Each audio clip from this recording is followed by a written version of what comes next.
ಮುಂದೆ ರಿಫ್ಲೆಕ್ಟ್ ಆಗ್ತದೆ.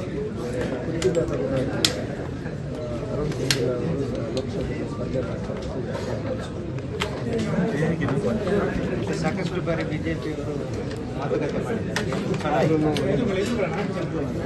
ಅದೊಂದು ಸ್ವತಂತ್ರವಾಗಿರ್ತಕ್ಕಂಥ ಸಂಘಟನೆ.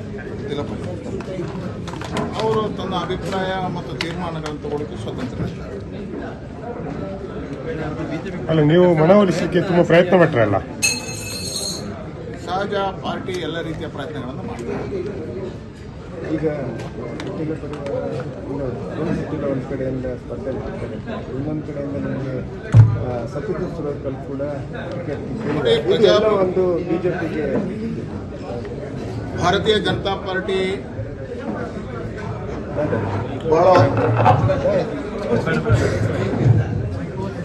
ಬಹಳ ವರ್ಷಗಳ ಹೋರಾಟದ ಪರಿಣಾಮವಾಗಿ ಇವತ್ತು ದೇಶದ ಅತಿ ದೊಡ್ಡ ಪಾರ್ಟಿಯಲ್ಲಿ ಬೆಳೆದಿದೆ.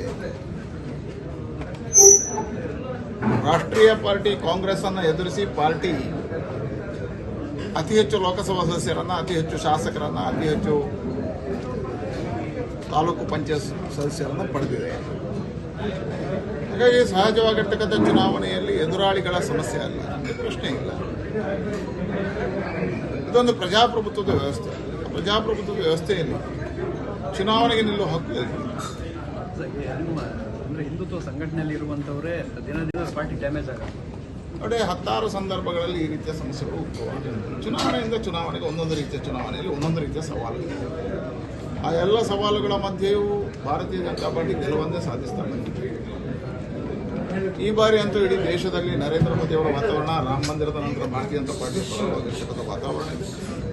ದೇಶದ ಹಿತದೃಷ್ಟಿಯಿಂದ, ಹಿಂದುತ್ವದ ಹಿತದೃಷ್ಟಿಯಿಂದ, ಹಿಂದೂ ಸಮಾಜದ ಹಿತದೃಷ್ಟಿಯಿಂದ ಯಾರೆಲ್ಲ ಹಿಂದುತ್ವ ಮಾತನಾಡ್ತಾರೋ, ಯಾರೆಲ್ಲ ರಾಷ್ಟ್ರವಾದ ಮಾತನಾಡ್ತಾರೋ, ಯಾರೆಲ್ಲ ಭಾರತ ಮಾತೆ ಆರಾಧನೆ ಮಾಡ್ತಾರೆ, ಎಲ್ಲರಿಗೂ ಆಗ್ತದೆ ಅನ್ನತಕ್ಕಂಥ ವಿಶ್ವಾಸ.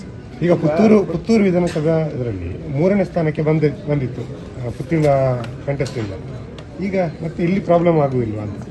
ಅದೇ ಆಚೆ ವಿಧಾನಸಭಾ ಚುನಾವಣೆಗೂ ಲೋಕಸಭಾ ಚುನಾವಣೆಗೂ ಅಜಗಜಾಂತರಗಳು ಆಗಿರ್ತಕ್ಕಂಥ ಸಮಸ್ಯೆಗಳ ಬೇರೆ, ಇವತ್ತಿರತಕ್ಕಂಥ ವಿಚಾರಗಳ ಬೇರೆ. ಈ ಬಾರಿಯ ಚುನಾವಣೆಯಲ್ಲಿ ಅಭೂತಪೂರ್ವವಾಗಿರ್ತಕ್ಕಂಥ ಗೆಲುವು ಭಾರತೀಯ ಜನತಾ ಪಾರ್ಟಿ ಪಡೆಯುತ್ತೆ. ಈ ಸರಿ ಟಿಕೆಟ್ ನಿಮಗೆ ನೋಡಿ, ಭಾರತೀಯ ಜನತಾ ಪಾರ್ಟಿ ಒಂದು ವಿಶಿಷ್ಟವಾಗಿರ್ತಕ್ಕಂಥ ಪಾರ್ಟಿ. ನಮ್ಮ ಪಾರ್ಟಿಯ ರಾಷ್ಟ್ರೀಯ ನಾಯಕರು ಎಲ್ಲ ಯೋಚನೆಗಳನ್ನು ಮಾಡಿ ತೀರ್ಮಾನ ಮಾಡ್ತಾರೆ. ರಾಷ್ಟ್ರೀಯ ನಾಯಕರು ಏನು ತೀರ್ಮಾನ ಮಾಡ್ತಾರೋ ಒಬ್ಬ ಕಾರ್ಯಕರ್ತರಾಗಿ ಅದಕ್ಕೆಲ್ಲದಕ್ಕೂ ಬದ್ಧರಾಗಿರುವಂಥ ನಮ್ಮ ಜವಾಬ್ದಾರಿ.